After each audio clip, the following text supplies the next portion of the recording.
Shalom, Bu. Saya akan presentasikan tugas kuliah kita mengenai kepemimpinan orang Kristen. Dalam hal ini saya mengambil seorang tokoh Alkitab yang mungkin tidak asing lagi bagi kita, yaitu Daud.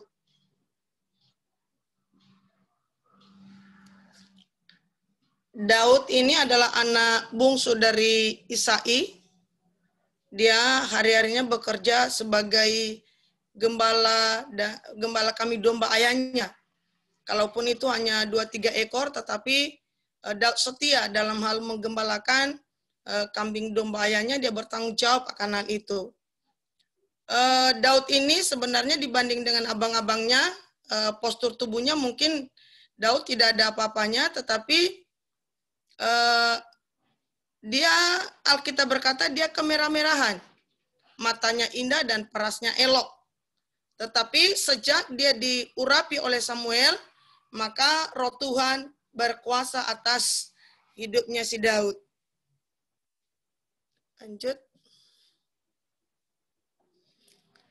Yang saya pelajari, kalaupun tidak sesempurna mungkin, mengenai kelebihan-kelebihan Daud.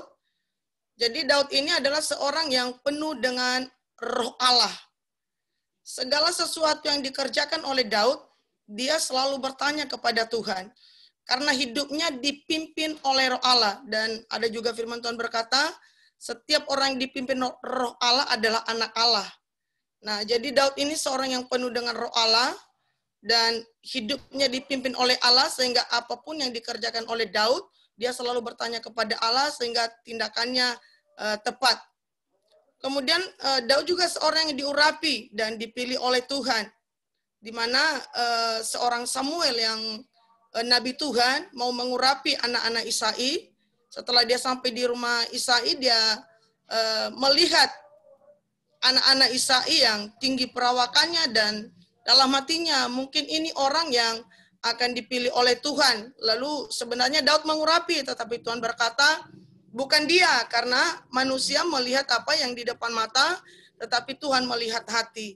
Jadi Daud ini seorang yang memang benar-benar dipilih Tuhan, karena Tuhan tidak melihat postur tubuhnya, tetapi Tuhan melihat hati daripada si Daud.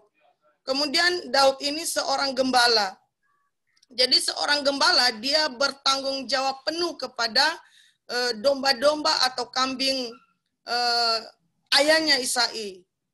Firman Tuhan mencatat, kalaupun ada singa, ada segala binatang buas yang ingin menerkam daripada binatang peliharaannya, atau dia sebagai gembala domba-dombanya, maka Daud mempertaruhkan nyawanya. Dia akan mengalahkan singa itu. Dia akan mengalahkan segala binatang buas itu, dan domba-domba itu dipeliharanya, dituntunnya. Sehingga dia seorang gembala yang berhasil dan bertanggung jawab. Lanjut.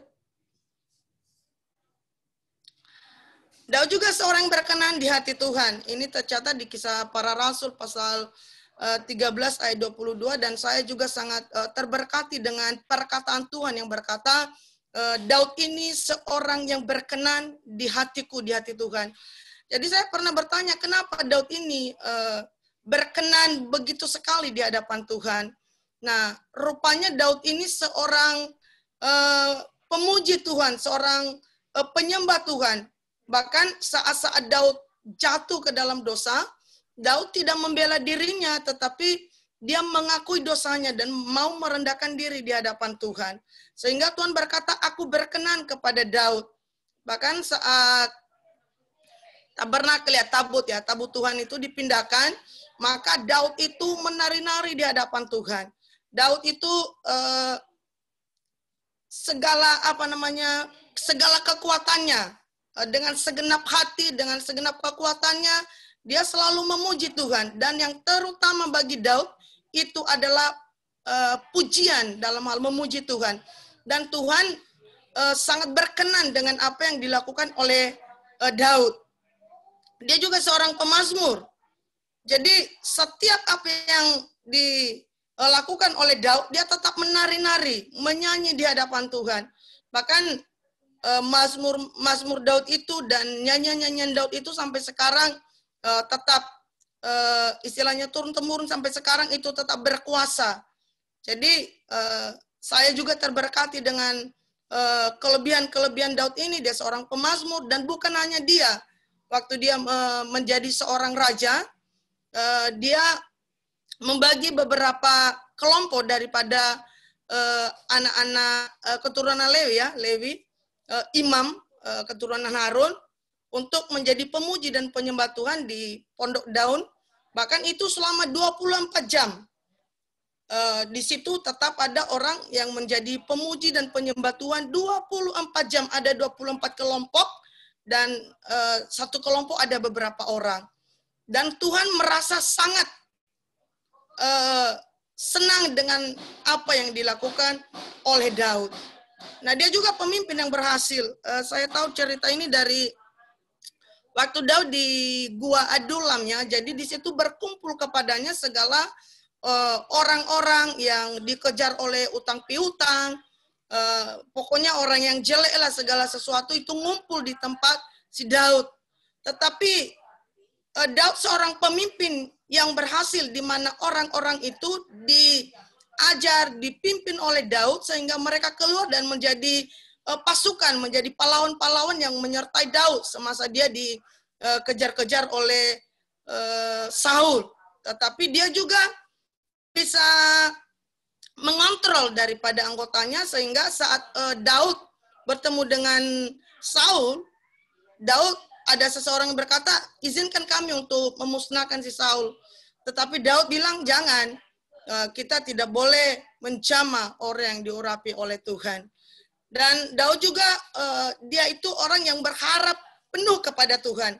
Bahkan ada firman Tuhan berkata, 1000 rebah di sisi kiriku, di sisi kananku, aku ya tidak ditimpa oleh celaka. Jadi ini menurut saya kelebihan-kelebihan Daud. Dia juga taat kepada segala perintah Tuhan. Jadi apapun yang Tuhan mau katakan kepada Daud, Daud mengerjakannya dengan sepenuh hati.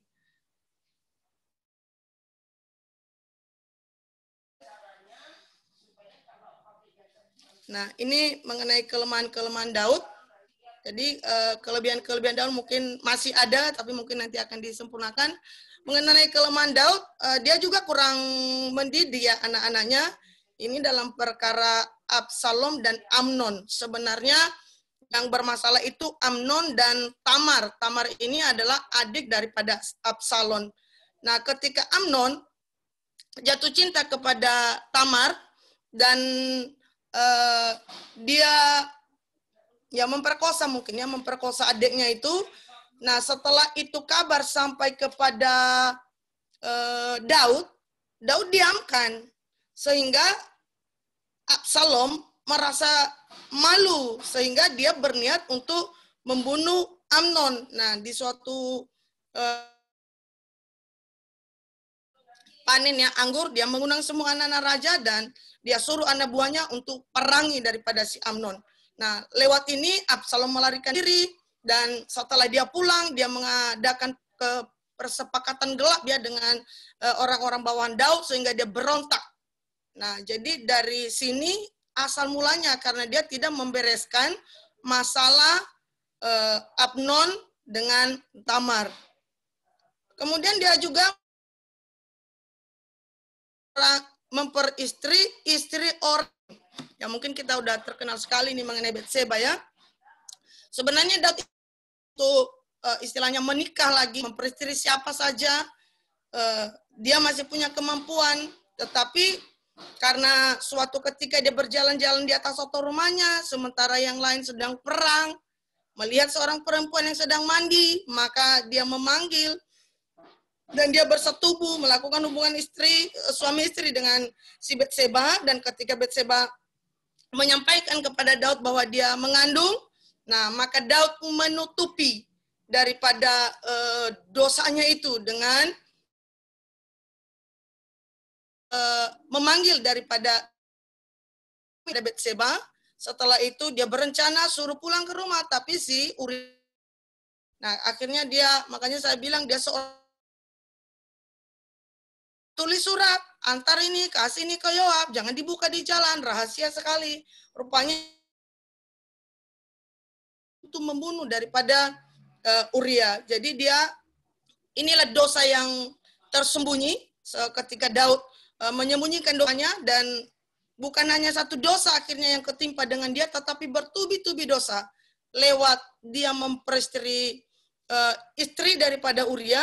Dia juga melakukan pembunuhan terhadap Uria, dan setelah itu dia ditegur oleh Nabi Nathan, dan kutukan lah, bisalah saya katakan kutukan, itu akan terjadi di keluarga Daud dan anak-anaknya. Lanjut.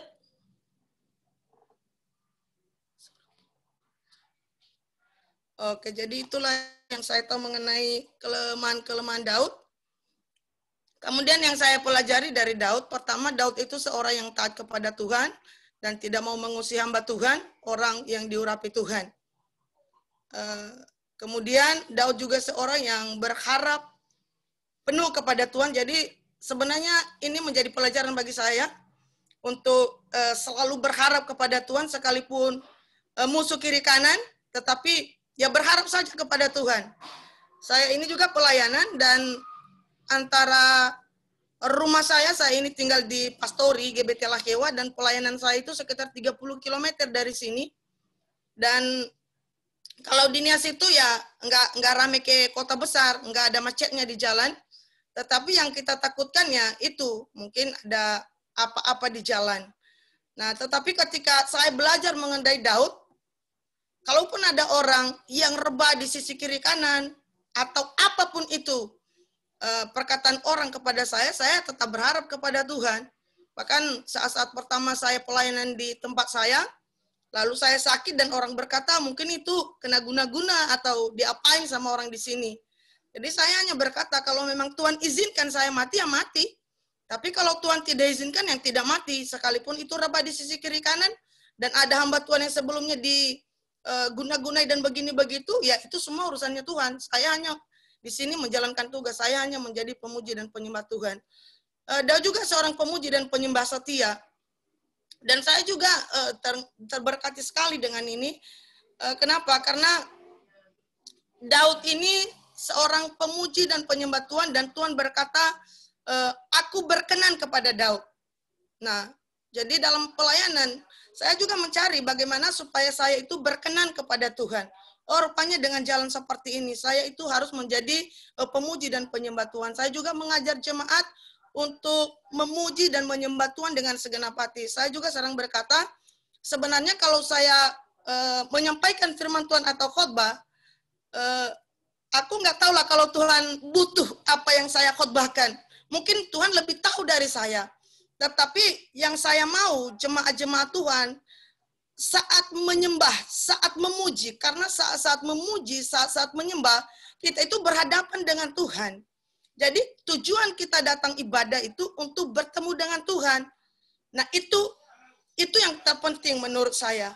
Dan khotbah itu bukan berarti kalah pentingnya, tetapi kalau saya yang khotbah istilahnya, saya Tuhan kayaknya nggak butuh amat sih saya khotbah, apalah yang saya tahu. Tetapi saya juga sering berkata, firman itu adalah Allah sendiri. Jadi firman itu meneguhkan. Tetapi saat-saat kita menyembah Tuhan, itu saat-saatnya kita berhadapan dengan Tuhan. Daud juga seorang yang tetap rendah hati dan mengandalkan Tuhan. Jadi saat-saat Daud juga dikejar oleh anaknya, Absalom, dan Daud mengikuti alurnya, atau saya bilang dia mengikuti betul apa yang menjadi rencana Tuhan. Kalaupun dia dikutuk di tengah jalan, dia berkata, izinkan aja saya raja untuk membunuh ini orang. Tetapi Daud berkata, jangan, mungkin dia disuruh Tuhan untuk mengutuki saya, jadi nggak usah campur tangan atau nggak usah melawan dia. Jadi Daud sungguh-sungguh tidak mau mengandalkan kekuatannya sebagai seorang raja. Lanjut. Oke, berarti sampai di situ ya mengenai Daud. Sekarang mengenai tokoh nasional. Dia adalah Presiden pertama Republik Indonesia. Mengenai Soekarno. Namanya Dr. Insinyur Haji Soekarno. Tempat tanggal lahir Peneleh, Surabaya 6 Juni 1901 dan meninggal tanggal 21 Juni tahun 1970. Soekarno Presiden pertama Republik Indonesia sejak 1945 sampai 1967. Jadi dia jatuh karena Orba ya, di masa Orde Baru. Ia proklamator kemerdekaan Republik Indonesia pada tanggal 17 Agustus 1945. Lanjut, Pak. Nah, Soekarno, yang saya tahu mengenai Soekarno ya, dia seorang pandai retorika dan bahasa asing. Jadi saya juga, apa itu retorika? Nah, rupanya retorika itu caranya si Soekarno membujuk orang, karena Soekarno ini terkenal dengan pandai khotbah ya, pidato, pandai pidato. Jadi dia ini seorang yang istilahnya bisa menarik orang, memotivasi orang sehingga setiap kali berpidato, setiap kali memotivasi orang, orang itu percaya dengan sungguh-sungguh bahwa apa yang dikatakannya itu benar. Nah, termasuk Indonesia, kita pasti merdeka ya, mungkin seperti itu. Dan orang-orang yang ada di bawahnya, ya mungkin juga mereka termotivasi sehingga Soekarno itu kenal sebagai seorang yang pandai dalam retorika dan bahasa asing. Dia juga pemimpin yang berkarisma di mata rakyat dan publik. Saya katakan berkarisma karena dia kan presiden pertama daripada Republik Indonesia. Itu kan tidak ada pemilihan, tetapi di mata rakyat dan di mata publik saat itu mungkin dia terpilih. Ya mungkin dari postur tubuhnya, fisiknya, atau mungkin juga gara-gara dia penuh tanggung jawab, dia juga pemberani, punya gagasan yang luas. Jadi potensi yang ada di dalam diri Soekarno membuat orang-orang atau rakyat pada saat itu memilihnya untuk menjadi pemimpin daripada Republik Indonesia sehingga menjadi presiden pertama Republik Indonesia. Dia menonjol secara fisik dan berani memegang teguh prinsipnya. Nah, jadi itu juga yang terjadi dengan Soekarno, yang menjadi kelebihan-kelebihannya Soekarno, dia berani termasuk dalam membaca proklamator ya, daripada Indonesia proklamasi dalam hal menggagaskan Pancasila, semua itu dari Soekarno. Nah, jadi semua itu dikerjakan oleh Soekarno dengan penuh keberanian dan memegang teguh prinsipnya sehingga semuanya akan berjalan dengan baik, dan apa yang kita nikmati sekarang ya mungkin tidak lepas dari perjuangan Insinyur Soekarno. Lanjut, Pak. Oke, jadi itulah yang saya tahu mengenai kelebihannya. Sekarang kelemahan daripada Soekarno, dia cenderung arogan dan terlalu beresiko dalam bertindak. Sebenarnya terburu-buru ya, tetapi sih ada nilai positifnya. Waktu Indonesia merdeka, jadi dia udah besok merdeka, pembacaan proklamasi Indonesia merdeka, bendera dinaikkan. Nah, jadi terburu-buru, cuman nilai positifnya itu yang kita mati sekarang. Dia juga seorang yang mudah tergoda wanita. Jadi saya tahu juga ini kata dunia saat itu, memang saya tidak pernah ketemu dengan Soekarno, tapi dengar dari cerita-cerita, dia kemana-mana, di situ ada istrinya, pindah kemana lagi, ada lagi istrinya di situ. Ya mungkin karena postur tubuhnya, fisiknya yang istilahnya ganteng, gagah, hanya banyak wanita tergoda. Dia juga pintar mungkin. Jangan-jangan wanita, rakyat aja, publik aja bisa termotivasi oleh dia. Apalagi wanita-wanita pasti lengket ke perangko lah dengan Pak Soekarno ini. Nah, dia juga kurang sabar dalam hubungan diplomasi dan hubungan. Lanjut, Pak.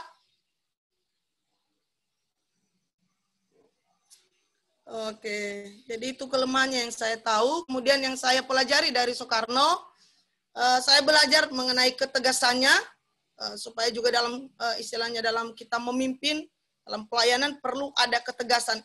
Salah, katakan salah. Benar, katakan benar. Nggak boleh ada yang lain.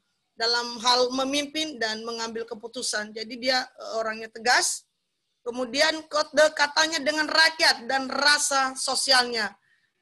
Dia dekat sekali dengan rakyat. Dia memotivasi rakyat. Sehingga rakyat Indonesia itu menunjang dia menjadi Presiden Republik Indonesia.